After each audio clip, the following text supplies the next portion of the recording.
Assalamualaikum. Waalaikumsalam. Silakan masuk Ibu. Silakan duduk Bu. Oh, iya, Bu. Sebenarnya saya menutup pintu untuk menjaga privasi. Oh, Bu. iya. Dengan Ibu siapa? Dengan Ibu Yuli. Ibu Yuli. Umurnya berapa Bu? Umur saya sekarang 37 tahun, Bu. 37 tahun. Ya. Perkenalkan ya Bu, nama saya Bidan Fitri Zulaikha. Kebetulan sedang bertugas pada malam ini. Sebelumnya ada yang bisa saya bantu? Begini, Bu. Sebelumnya kan ini saya lagi hamil ya, Bu. Dan ini tuh saya hamil keempat, Bu. Ya. Nah, pada kehamilan sebelumnya tuh saya pernah mengalami trauma, Bu. Trauma itu saya pernah jatuh dari tangga. Nah, apalagi kan sekarang umur saya kan 37 ya, Bu. Itu kan termasuk katanya resiko. Ya. Nah, untuk kehamilan saat ini, apakah ada trauma-trauma lain yang akan terjadi pada diri saya apa enggak ya, Bu? Oh ya, baik Bu Yuli ya. Iya.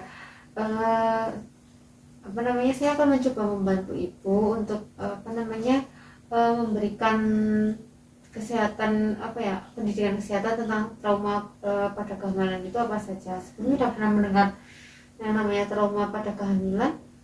Sedikit sih, Bu, cuman ya itu masih kurang paham, jadi saya ingin tanyakan kepada Ibu. Oh iya. Baik Bu, saya akan mencoba menjelaskan ya Bu. Nah, jadi tujuan pada pendidikan kesehatan ini adalah untuk mengetahui apa saja trauma pada kehamilan dan bentuk-bentuknya itu apa saja gitu ya. Jadi baik Bu Yuli sudah pernah membaca tentang trauma kehamilan, jadi sedikit agak mudeng ya tentang trauma kehamilan. Nah, trauma kehamilan itu apa sih? Yaitu tekanan atau perlukaan yang ditimbulkan baik oleh benda tajam maupun benda tumpul yang dapat mencederai janin maupun ibu. Nah, itu dapat berdampak pada trauma secara fisik maupun psikis. Dari pengertiannya sudah paham? Paham, Bu. Nah, saya lanjutkan ya. Nah, kemudian ada klasifikasi tentang trauma persalinan atau pembagian dari trauma tersebut. Yang pertama itu ada yang namanya trauma pada fisik. Itu dibagi menjadi minor maupun mayor. Nah, yang minor itu seperti apa sih? Yaitu ringan. Contohnya terjadi pada kehamilan itu biasanya disebabkan oleh jatuh tadi. Nah, Ibu pernah kan jatuh. Nah, itu masih trauma pada fisik. Kemudian pukulan langsung ke perut, kemudian kecelakaan kendaraan bermotor kayak gitu. Sampai sini paham? Paham, Bu. Kemudian trauma fisik pada yang mayor itu seperti apa sih? Nah, yaitu trauma ini tuh trauma sedang, kemudian sampai dengan berat. Nah, lebih sering menyebabkan kritis pada kehamilan, kemudian dampaknya dapat berupa patah dan pada tulang rusuk maupun pada tulang paul. Contohnya sampai kebentur sininya gitu. Kemudian ada trauma psikis. Nah, trauma psikis itu apa sih? Yaitu trauma ini sangat mungkin terjadi pada ibu-ibu kehamilan pada masa kehamilan. Karena masa awal kehamilan itu merupakan masa yang rentan terjadinya tingkat kestresan yang tinggi, yang itu perubahan hormon, kemudian hormon ibu menjadi tidak stabil kayak gitu. Biasanya di awal-awal kehamilan itu banyak stresnya gitu. Sini paham ya Bu? Iya, Bu.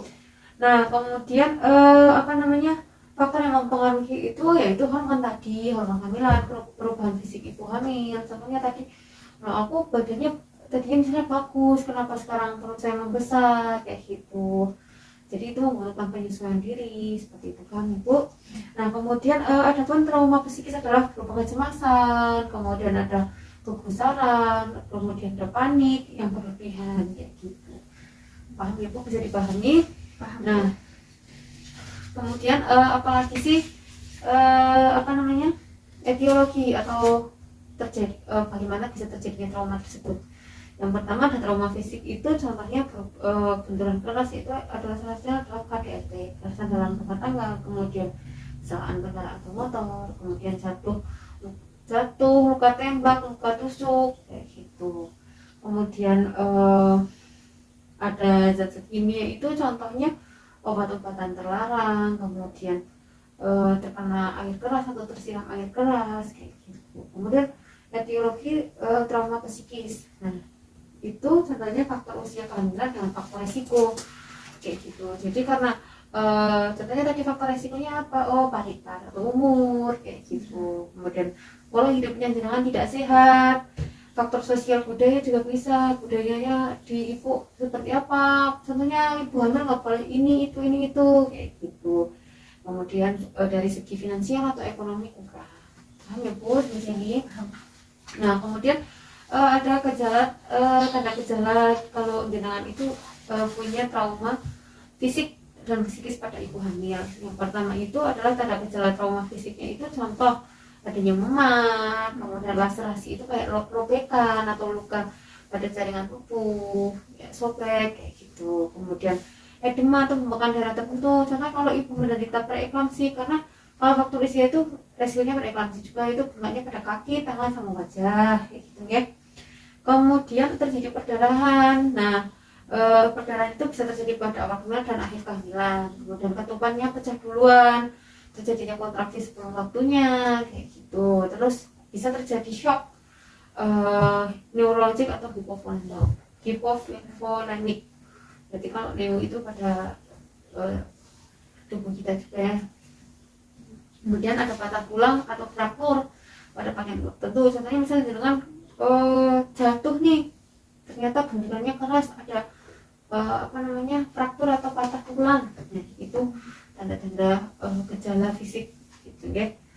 Kemudian kalau reaksi tanda gejala pada psikis itu ada reaksi cemas, yaitu terjadinya takut, kemudian cemas dan panik berlebihan. Jangan takutnya berlebihan, gimana ya, saya umur 37 tahun ya, nanti kepikiran terus gitu. Nah kemudian adanya kecemasan. Nah kecemasan ini bisa terlihat kalau jenengan itu mengungkapkan. Nah itu biasanya gejala yang tidak spesifik itu seperti tremor, dengan tangannya bergetar kayak gitu, berdebar-debar jantungnya, kemudian ada kaku otot, gelisah, mudah lelah, insomnia, susah tidur gitu. Bu Yuli malam itu atau tidak? Kadang tremor sih Bu. Gitu ya. Kemudian panik, reaksi panik, gejala paniknya berlebihan, rasa takut, gelisah tanpa sebab jelas, nggak ada sebab jelas tapi jenengan tuh panik gitu, gelisah, nggak tenang gitu. Kemudian Bu Yuli mengeluhkan nafasnya sesak kayak gitu. Terus rasa dingin di telapak tangan, kekeringan, kemudian ada pusing, rasa terganjal pada leher kayak gitu. Kalau paniknya itu mengeluhkan sesak nafas kayak gitu ya.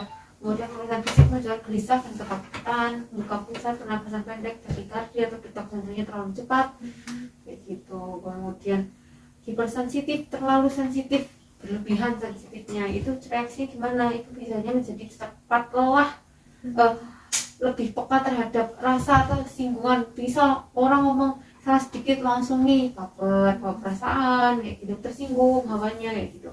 Kemudian mudah terpancing emosi, mungkin karena salah satunya hormon juga, jadi emosinya kadang itu menangis, kemudian kadang-kala itu memilih diri. Paham ya Bu sampai sini? Paham Bu.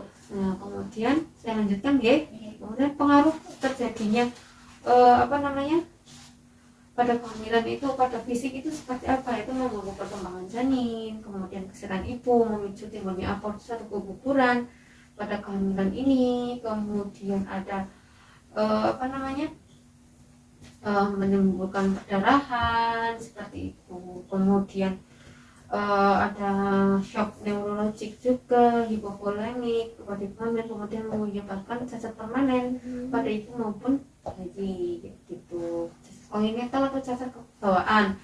Nah, trauma psikis pengaruhnya apa? Yaitu perasaan sedih dan frustasi dan berkepanjangan dan mengakibatkan depresi yang seringkali tidak hanya berdampak pada ibu saja, pada mental, namun dapat mengakibatkan secara fisik karena terganggunya organ-organ gitu ya, tubuh tertentu. Depresi dan berkepanjangan kemudian dapat memicu terjadinya resiko abortus juga, atau keguguran, hiperemesis atau jenengan muntahnya berlebihan. Kemudian kehamilan resiko lahirnya prematur. Paham ya Bu? Paham. Ada yang mau ditanyakan Bu sampai sini? Belum Bu. Nah, kemudian cara mencegah trauma kehamilan itu seperti apa? Yaitu pada fisik, ya ibu memeriksakan kehamilannya secara teratur, guna memantau perkembangan janin, kemudian waspada kegiatan untuk sehari-hari, jangan angkat dulu berat, kayak gitu ya. Kemudian pada fisik itu seperti apa? Contoh cari tadi seputar kehamilan, atau jangan bisa konsultasi pada bidan, pada dokter, kayak gitu ya. Kemudian perubahan yang terjadi dalam diri ibu dan hal-hal yang perlu dihindari agar janin tumbuh sehat, gitu ya. Kemudian bicarakan permasalahan selama kehamilan dengan pasangan. Jadi contoh perubahan fisik ibu, nah itu kan nggak apa-apa, mungkin ya suami menerima, cuman kadang perempuan kan takut atau gimana gitu ya. Kemudian mengonsumsi makanan yang dengan gizi seimbang untuk menunjang perkembangan janin. Sampai sini paham? Paham Bu. Ada yang mau ditanyakan nggak? Nggak ada yang ditanyakan ya. Kalau sudah paham, kalau saya bertanya sama Bu Yuli, boleh Bu. Nah, tadi kan banyak tuh tentang trauma. Nah, jenis trauma pada kehamilan itu dibagi menjadi berapa? Ada 2 Bu. Iya. Dalam bentuk fisik dan juga psikis ya Bu ya.